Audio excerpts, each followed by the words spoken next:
Et bonjour à tous, c'est Fanny pour la Chambre ludique. Aujourd'hui, on se retrouve pour un nouveau type de vidéo que j'ai intitulé La vue d'en dessus. La vue d'en dessus, pourquoi? Tout simplement, comme vous le voyez, je filme par le haut vers le plateau de jeu. Du coup, ça permet d'avoir une vision plus globale du plateau de jeu et de la zone de jeu. Tout ça pourquoi? Parce que cette vidéo vue d'en dessus, c'est pour tout simplement vous montrer des débuts de partie et des fins de partie. C'est-à-dire qu'on va faire une ou deux manches ensemble, voire des fois trois selon la longueur des jeux. Et je terminerai la partie et à la fin, qu'est-ce qu'on fera? Eh bien tout simplement, on pourra compter les points de victoire ensemble pour voir ce que ça donne. Ça vous permettra d'avoir quand même un aperçu un peu mieux que d'avoir juste une présentation ou une explication des règles. Je pense qu'il n'y a rien de mieux que la pratique pour voir si quelque chose vous plaît ou pas. Là, vous pourrez voir du coup la fluidité des tours, vous verrez les différentes actions qu'on peut faire, vous verrez la complexité des tours de jeu. Bon, voilà. Vous verrez, je pense, si ce jeu est fait pour vous ou pas. Voilà. Donc, Everdell, j'ai fait une présentation que j'ai publiée déjà. Donc, on ne va pas rentrer dans les règles là, puisque on part du principe que vous connaissez les règles.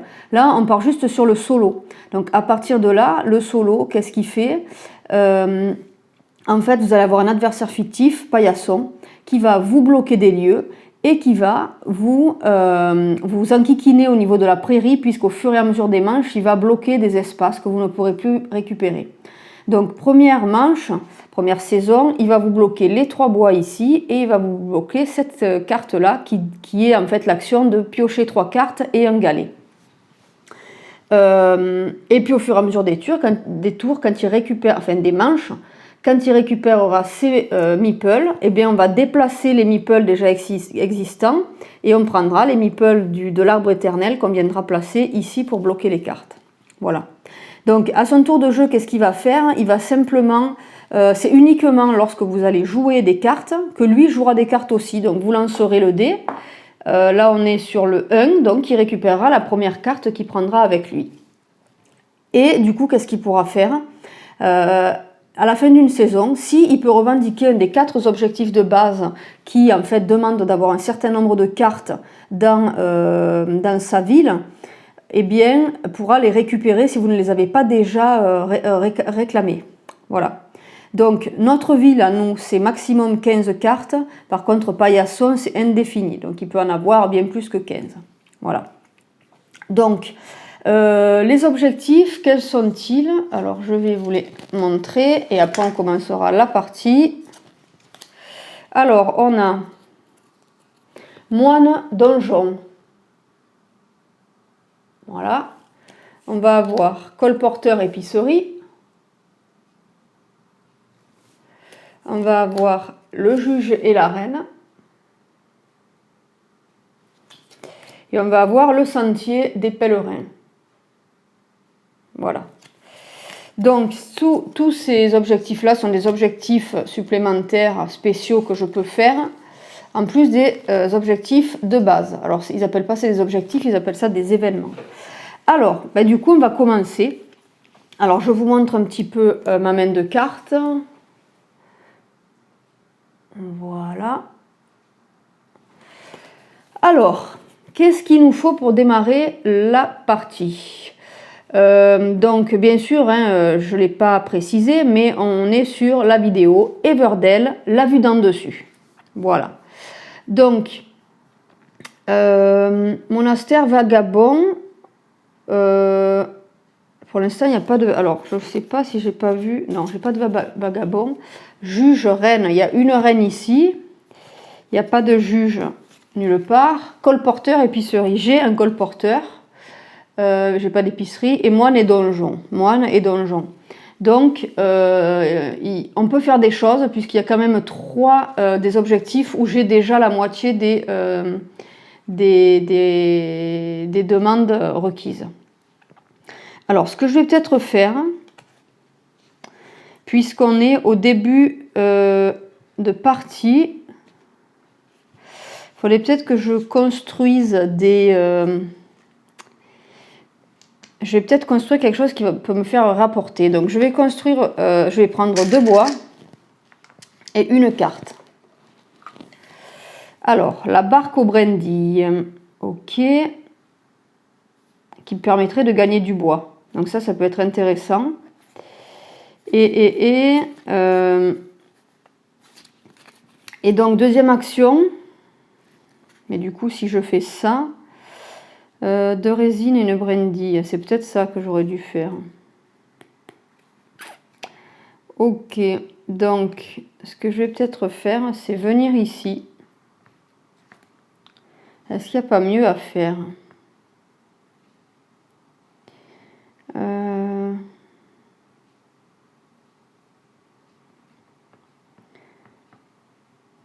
Non, il n'y a pas mieux à faire, surtout que je mets que mes 2 meeples, donc c'est un peu difficile. Donc ce que je vais faire, c'est que je vais venir ici pour prendre 2 résines et une brindille.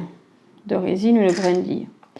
Ok, donc là du coup, ce que je vais faire, puisque j'ai plus d'ouvriers de toute façon et je ne peux plus rien gagner avec mes ouvriers, je vais construire ma ferme. En construisant ma ferme, je défausse donc 2 bois et une résine. Et la ferme me permet de gagner une baie. Donc je gagne une baie. Voilà. Je vais construire ma ferme qui me permettra de pouvoir chaîner avec le mari ou l'épouse. Donc de prendre la carte mari ou épouse gratuitement. Et qui me permettra au printemps et à l'automne de pouvoir récolter encore mes cartes de production. Voilà. Donc là, je mets une nouvelle carte ici, la barque aux brindilles, et je vais lancer pour mon adversaire le 3. Donc il va récupérer l'entrepôt qu'il va mettre chez lui. Alors je ne sais pas si vous le verrez bien, son espace de jeu dans la vidéo. Si vous ne le voyez pas, c'est pas grave, puisque on le verra à la fin de partie quand on décomptera les points. Voilà. Alors moi, j'ai posé ça. Là, la seule chose que je peux faire, c'est éventuellement de pouvoir utiliser des cartes, poser des cartes. Donc là, il n'y a pas de mari, il n'y a pas d'épouse, je ne peux pas chaîner gratuitement. Non. Ça aurait pu être pas mal, mais j'ai pas assez de... Bon, mais ça, je pourrais le jouer dans la deuxième manche. Donc là, à la rigueur, ce que je pourrais faire, puisque j'ai une baie, ça serait de venir chercher le moine. Mais le moine, il me permet de donner jusqu'à 2 à un adversaire pour gagner 2 par baie donnée. Déverrouiller le deuxième monastère. Bon, là, j'ai un monastère. Ça veut dire que si je prends le monastère, je pourrais le chaîner gratuitement. Alors, ce que je peux faire, et je ne sais pas si c'est ce que je vais faire ou pas, ça serait bien que je le chaîne, mais ça va me faire arrêter en fait ma première manche ici. Ça fait un peu léger. Mais en même temps, une baie d'économiser, c'est toujours une baie d'économiser. Et après, en même temps, si je prends ça, je paye ma baie. Je sais que je vais en gagner une grâce à la ferme et donc je pourrais activer ça au printemps. Je pourrais donner une baie pour gagner 2 points de victoire. Donc ça peut peut-être valoir le coup.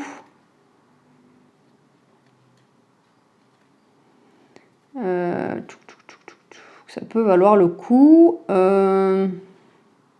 Alors, quoi faire? Non, je vais attendre d'avoir plus de choses à faire. Voilà, bon. Donc, pour le coup, là, je ne peux rien faire de mieux. La première manche est terminée. Je vais me préparer à la saison suivante. C'est-à-dire que là, c'est la 3e action possible. C'est se préparer à la saison suivante. Donc, qu'est-ce que je vais faire? Je vais récupérer mon ouvrier qui est là. Je vais récupérer mes ouvriers qui sont là. Et je vais, comme l'indique l'arbre éternel, faire une production. Une production, c'est uniquement avec mes cartes vertes. Donc là, j'ai qu'une carte verte qui me dit de gagner une baie. Donc c'est ce que je vais faire. Hop, je gagne une baie.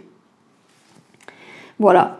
Et du coup, Paillasson va faire pareil. Il va récupérer son ouvrier et il va le mettre ici. Donc il va me bloquer la chapelle pour toute la partie. Mais lui seul pourra récupérer ses cartes s'il tombe dessus avec le dé.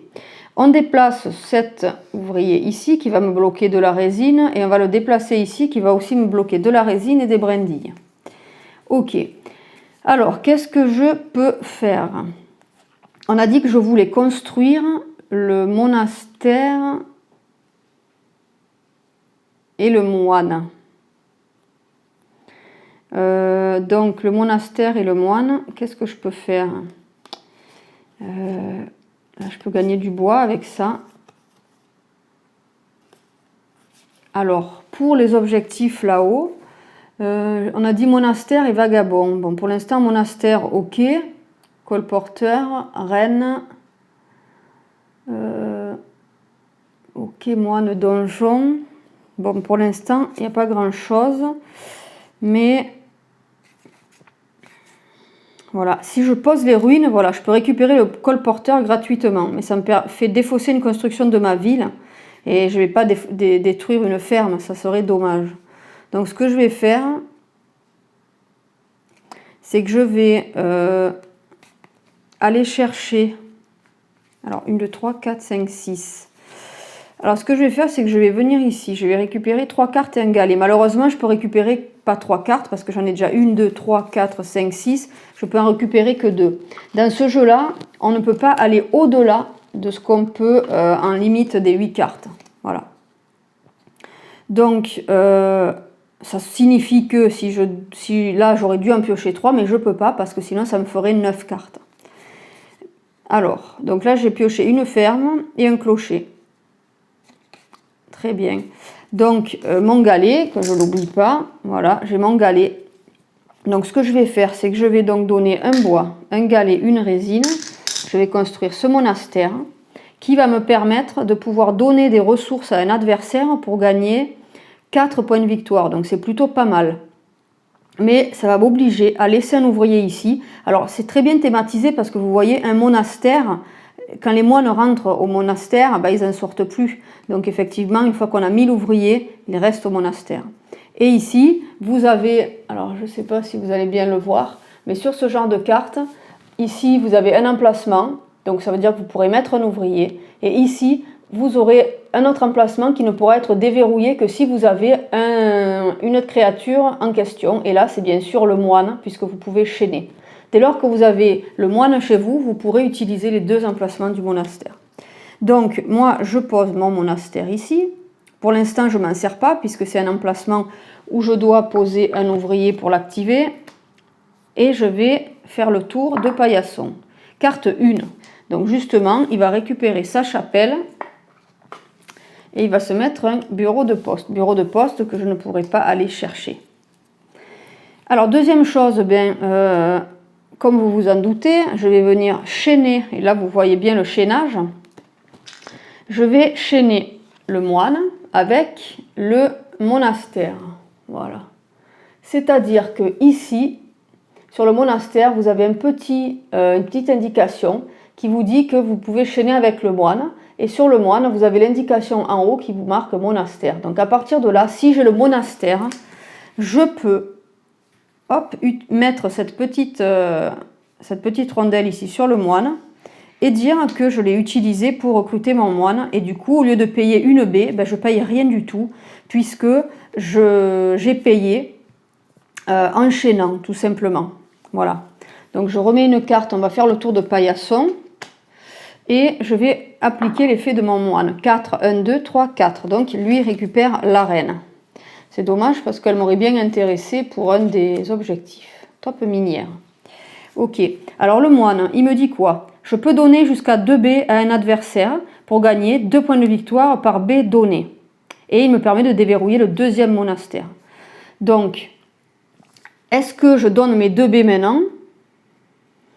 Ou est-ce que j'attends et je m'en sers pour recruter quelque chose? Le pigeon voyageur, il est peut-être pas mal parce que lui, il me permettrait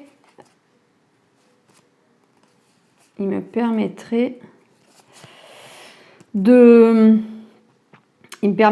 révéler 2 cartes et d'en jouer une qui vaut jusqu'à 3 gratuitement. Donc ça me permettrait de jouer une carte gratuitement juste pour 2 baies. Donc c'est ce que je vais faire. Donc le moine, tant pis, je ne fais pas son action. Mais je vais jouer le pigeon voyageur. Ouais, je vais jouer le pigeon voyageur ici pour 2 B. Et il va me permettre de révéler 2 cartes. Et je vais pouvoir en construire une gratuitement qui vaut jusqu'à 3. Bon, malheureusement, c'est des cartes qui valent que 1, le croque-mort et la ferme. Donc, je vais construire l'une ou l'autre gratuitement. Alors, soit je fais une deuxième ferme qui me permettra, quand on va produire à l'automne, de pouvoir gagner 2 fois les ressources. Donc 2 B en fait, ce qui pourrait être intéressant pour mon moine, puisqu'il me dit que je peux donner 2 B pour gagner 2 points de victoire, ou voire même bloquer un meeple ici sur le monastère pour donner 2 ressources à un adversaire pour gagner 4 pièces. Donc je pourrais les utiliser, ces B.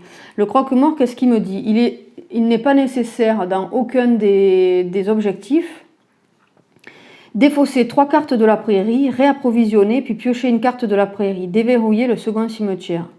Bon, je pense que je vais plutôt construire alors une deuxième ferme. Voilà, donc j'ai déjà 5 cartes. Le croque-mort est défaussé. Deuxième ferme, donc je peux gagner une B. Hop. Et puis je vais donc piocher une carte. Hop. 5, 1, 2, 3, 4, 5. Pour paillasson.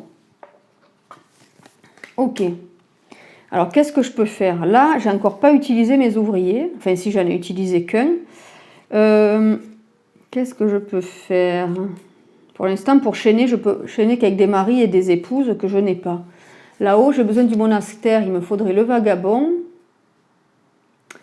Et du coup, celui-là pourrait être bien parce qu'il pourrait me permettre donc de gagner 3 points pour chaque ouvrier que j'ai dans mon monastère. Donc potentiellement, vers la fin de la partie, je pourrais mettre mes 2 ouvriers, quand je sais que j'en aurai plus vraiment besoin, pour bloquer et pour gagner 8 points au final avec cette carte. Plus les points ici, ça serait super. Donc, qu'est-ce que je pourrais faire? Colporteur, moine. Alors le moine, je l'ai. Le colporteur, je peux le jouer. Enfin, je peux bientôt le jouer. L'université, l'école, elle est pas mal parce qu'elle nous permet de gagner des points à la fin. Pour chaque créature commune de la ville, je gagne 1, donc ça peut être intéressant. Et je peux chaîner avec le professeur, et il y en a 2 qui me feraient 2 points. Ça pourrait être intéressant. Qu'est-ce que j'ai vu? J'avais vu le ramasse-miettes. Ok. Donc là, moi, ça ne va pas m'intéresser, les ruines, parce qu'il faudrait que je défausse une construction. Il y a tout qui m'intéresse dans mes constructions. Donc, est-ce que je passe sur de la production ou pas?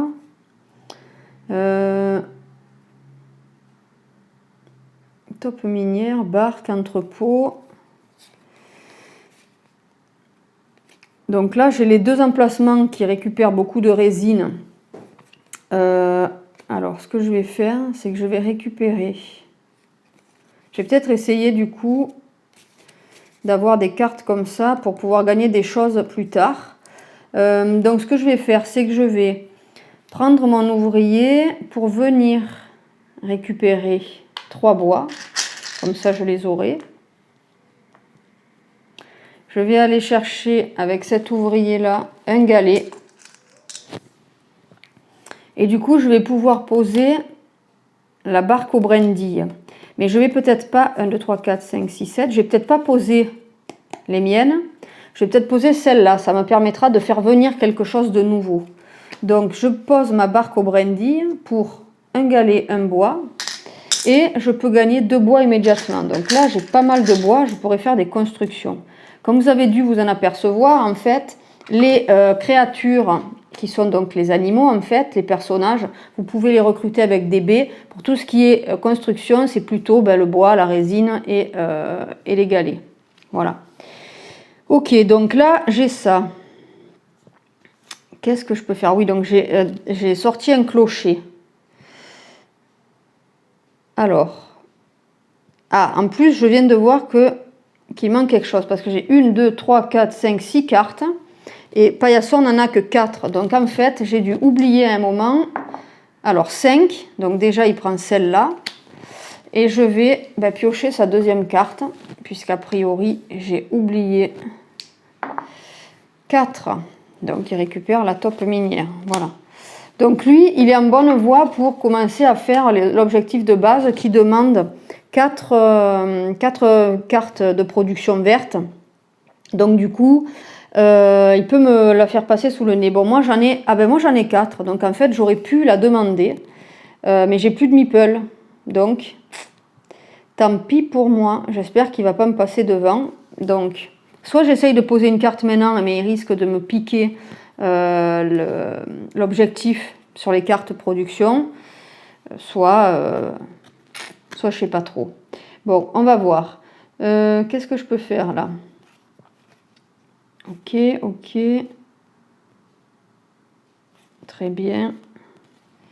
Ok, donc là, de toute façon, je ne peux plus rien faire ici. À part par chaînage, puisque j'ai plus que du bois et la plupart des constructions demandent aussi de la résine ou des galets. Je ne peux pas faire grand-chose en plus. Ok. Alors, à moins que je joue ça et que je joue le colporteur avec. Mais si je fais ça, ça va m'obliger à défausser un endroit. Si je défausse, je ne vais pas défausser quand même des cartes qui vont me permettre de gagner quelque chose. Donc à la rigueur, il faudrait que je défausse mon monastère, mais potentiellement, il peut me faire gagner des points si je tombe sur le vagabond. Est-ce que j'essaye de faire ça? Parce que si je fais ça, je peux payer jusqu'à 2 pour gagner une quantité égale. Imaginons que je donne ça. Potentiellement, je peux récupérer une brindille pour pouvoir encore construire d'autres choses. Une brindille et une résine, par exemple. Voilà.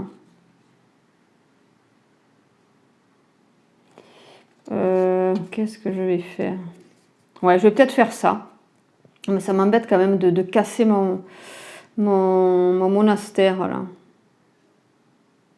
Parce qu'il peut me servir. Les deux peuvent me servir. Tant pis, je vais rester comme ça. J'aurais pu construire ça, engranger encore des choses, mais j'ai envie de rester sur cette idée-là. Ou à moins que je maximise, mais en maximisant, je risque de perdre des choses, là. Ok. Donc, ce que je vais faire, c'est que on va arriver donc à la fin de saison. Mais quand même, je pourrais maximiser. Tout à fait. Un point de victoire, mais je ne les ai pas. Ah si. Ok. Mais ça pourrait être intéressant. Je peux construire ça, ça me ferait des points. Bon, non, j'ai envie de... Tant pis, j'ai envie de... Je pourrais développer plus sur cette manche-là. Alors, soit je le fais pour vous montrer un peu, soit je m'arrête, parce que c'est vrai que le monastère, il peut me servir là-haut. Et ce qu'il faut savoir, c'est que Paillasson, pour chaque objectif que j'ai pas pu faire là-haut, il gagne 3 points. Donc, au plus j'en fais, au mieux c'est. Mais donc, c'est pour ça que je vais plutôt garder mon monastère. Voilà, bon. Donc, on va rester comme ça. Est-ce qu'on reste comme ça? Je sais pas. Bon, je pense que...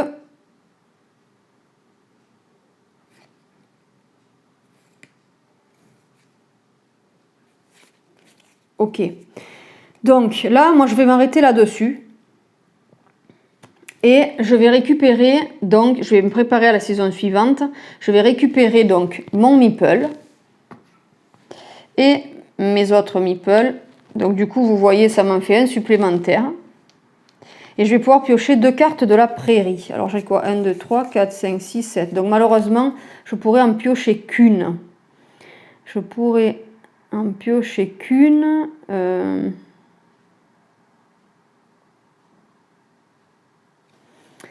Qu'est-ce que je pourrais piocher? L'entrepôt est pas mal. Je vais prendre l'entrepôt. Ouais. Je vais prendre l'entrepôt. Alors c'est peut-être pas super bien joué, vous voyez, parce que j'aurais pu peut-être me défausser, enfin de jouer des cartes pour pouvoir en repiocher un certain nombre, etc. Mais voilà, c'est juste pour vous donner une idée et pour pas faire trop long non plus. Donc voilà, là j'ai récupéré mes cartes de la prairie. Et donc là, Paillasson, qu'est-ce qu'il fait? Il va déplacer cet ouvrier qui va venir sur le galet. Donc je ne pourrais pas gagner de galet par ce biais-là, je serai obligé de venir ici.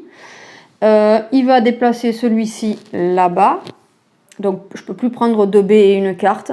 Et il va se mettre ici. Donc là, il bloque les 2 premières cartes. Donc du coup, voilà, là on a fait les 2 premières saisons. Voilà. Donc du coup, ce que je vais faire, c'est que je vais vous couper et je vous reprendrai à la fin de la partie quand j'aurai terminé. Et puis on verra qui a gagné entre Paillasson et moi. Voilà. Bon, ce qui est bien, c'est que je vous ai déjà montré le chaînage. Voilà, je vous ai montré un petit peu comment ça fonctionnait. Je vous dis à tout à l'heure.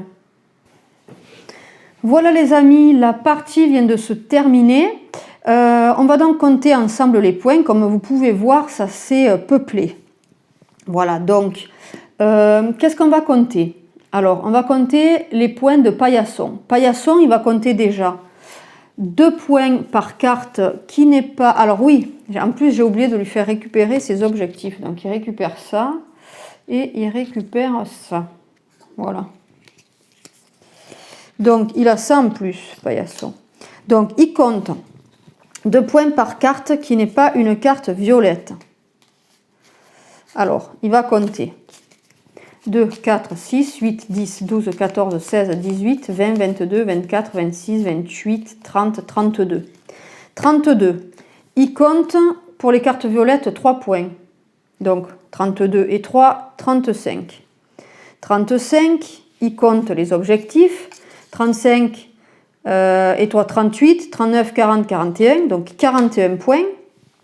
Il va compter son ouvrier qui est là pour le voyage, donc 41 et 3, ça fait 44 points. Et qu'est-ce qu'il compte d'autre? Il compte également les objectifs spéciaux que je n'ai pas effectués. Donc 44, 45, 46, 47, 48, 49, 50. Voilà, il a 50 points, donc il compte en fait 3 points pour chaque objectif que je n'ai pas réalisé. Alors il a 50 points, on va voir si j'arrive à le battre. Donc moi, qu'est-ce que je compte en tant que joueur humain? Je vais compter les points déjà de mes cartes. Donc 1, 2, 3, 4, 5, 6, 7, 8, 9, 10, 11, 12, 13, 14, 15, 16, 17, 18, 19, 20, 21. J'ai 21 points de cartes. 21 points de cartes, plus ces 3-là, ça fait 24, 25, 26, 27, 30, 36. J'ai déjà 36. 36, ensuite je vais compter les points des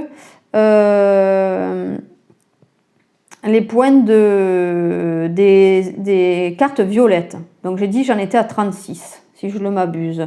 36, un point pour chaque créature commune dans ma ville. Donc 36, 36, 37, 38, 39, 40.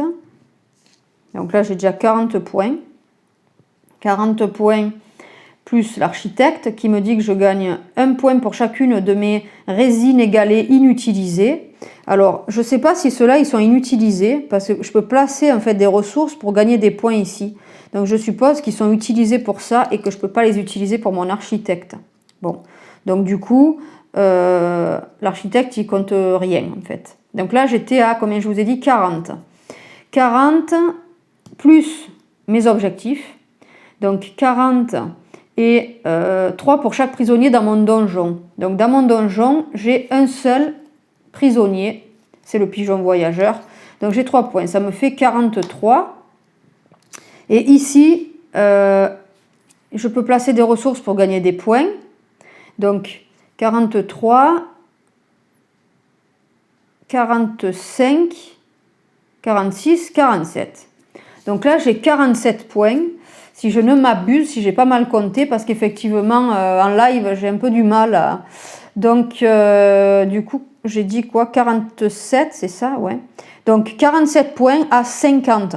Donc là pour le coup, eh bien j'étais pas loin de la victoire, surtout que j'ai trouvé que j'avais bien optimisé. J'ai pu bien utiliser toutes les cartes entre elles. Bon bah écoutez, c'est le jeu. Donc j'espère au moins que ça vous a donné une idée du jeu et que ça vous donne envie d'y jouer, parce qu'effectivement vous voyez ça monte crescendo. Au début on n'a pas beaucoup de cartes, puis petit à petit on va en avoir beaucoup, on va en avoir qui vont se comboter les unes avec les autres. Par exemple ces deux petites souris, le mari et l'épouse, eux ils prennent qu'une place quand ils sont tous les deux, ils prennent qu'une place, donc ça vous permet de pouvoir mettre des choses en plus dans votre ville. Voilà, après le moine il va déverrouiller le deuxième monastère qui est là, enfin la deuxième place dans le monastère. Voilà, il va y avoir tout un tas de petits combos. Par exemple le donjon, voilà, si je mets des créatures, je peux mettre dessous des créatures pour diminuer le coût d'achat de 3. Bon voilà, par contre j'ai qu'une place dans le donjon. Si je veux ma deuxième place, il faut que je puisse mettre un garde forestier dans ma ville, garde forestier qui est chaîné avec le donjon, donc je pourrais le poser gratuitement. Voilà, donc tout ça, ça fait que ça s'imbrique bien, avec également les objectifs, puisque là on me demandait d'avoir un moine et un donjon, et on me dit que je gagne 3 points pour chaque prisonnier dans mon donjon. Donc effectivement c'était intéressant d'avoir le donjon, puisque le but c'était de pouvoir y mettre des prisonniers pour gagner des points. Voilà, donc il y a plein de choses qui s'imbriquent. Après effectivement au début on a peut-être du mal à rentrer dans les cartes quand on ne les connaît pas, on ne connaît pas les synergies. Donc vraiment je vous dis persévérez, vous verrez que c'est pas si compliqué que ça et que c'est vraiment un excellent jeu, et vous verrez que vous n'aurez jamais les mêmes configurations, jamais les mêmes villes au même, à chaque partie. Et surtout, ce qui est bien, c'est que les objectifs spéciaux changent. Vous en avez plusieurs dans la boîte. Les cases forêt, les 3 actions forêt, elles sont différentes. Vous en avez plein dans la boîte aussi. Et donc, vous n'aurez jamais les mêmes actions à faire. Et ça, c'est vraiment génial dans ce jeu-là. Voilà. Donc, je ne veux pas faire plus long parce que je pense qu'on a dû dépasser bien la demi-heure. N'hésitez pas à me dire dans les commentaires si c'est un format qui vous intéresse, qui vous plaît. En attendant, je vous dis à la prochaine vidéo. C'était Fanny pour la Chambre Ludique. Bye bye!